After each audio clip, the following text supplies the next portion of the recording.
It is nasty outside today, man. Cold and wet, raining. Not a good day for riding. But let me take you inside. I'll show you around my latest progress on the Crossbones.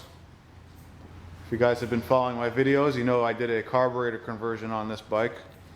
And the last time you guys saw it, I had it up on jack stands, and it was the first start of the carburetor conversion. So now that I've been riding it a bit and going through all the bugs, I'll run through some of the updates I've been doing.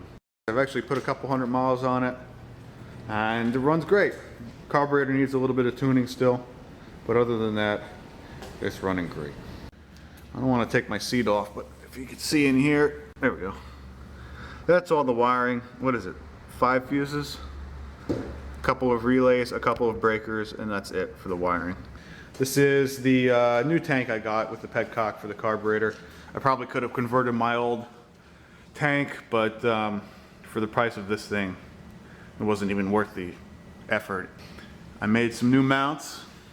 What I did was mill out a nice little piece of round bar for the bolt, welded it to the top of the frame, and I drilled and reinforced the frame in the back for the back mount of this tank. A few weeks ago I made this little gauge pod here out of some sheet metal I had laying around. It's not quite done. I gotta paint it and whatnot. I figured I at least needed an oil pressure gauge and an odometer so I can track my fuel.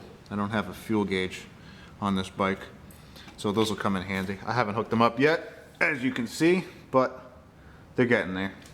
Doesn't mean I can't ride the bike, just means I gotta check my fuel more often. Figured, why have 18 switches on a Harley when you can have one little box like this? There's a Yamaha piece. It came off an XS650. And these are my high-lows. These are my blinkers.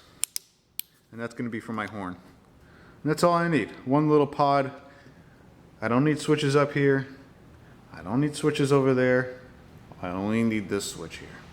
Now, I've had a lot of questions about what ignition I'm using since I'm not using the Harley system anymore. The bike is carbureted, so the computers can't work the way they would before for the ignition. So I went with this Thunderheart. I can't remember what model, but it's a Thunderheart standalone electronic ignition system. Comes with a coil, with the wires, with the module, and you can actually, you can't really see it. That's all right. You can actually change your timing there, your ignition timing. You can run a magneto setup, although I've never seen it in person. I've read a couple of articles on it. You can convert these twin cam motors to a magneto system where you don't even need a battery. I've never done it. I've never seen it done, but it is a cool option, I have to admit, for the future. Although I don't know if I want to kick over a 96-inch motor. But anyway, this is my setup. It's electronic ignition. It's for my purpose, it's great. It's reliable. I go on a lot of long trips with this bike, and that's what I need. One of the biggest changes I made on this bike is swapping that 200mm tire from the Crossbones out for this 150mm Dyna tire. I think it looks much better. I don't really like that wide tire look. It's a Dyna wheel and a Dyna tire, I guess. It's 150mm. I guess they use it on a bunch of different things. But it kind of bolted right in. I had to move some spacers around. It is the stock swing arm, which is kind of cool. I also have a eBay special rear fender that's got a nice contour on it. I like it better than those old tractor fenders just because it has a contour to it.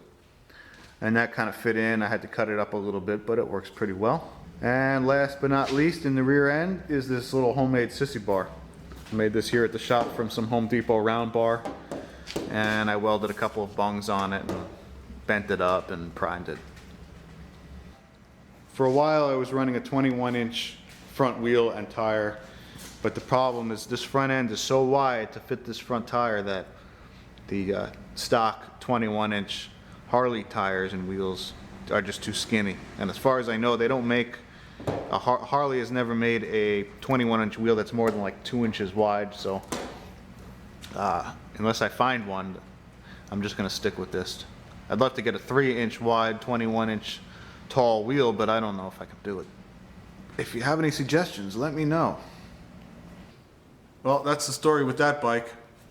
I'm hoping to get out a bunch this year on some long runs. I've already got a few in mind.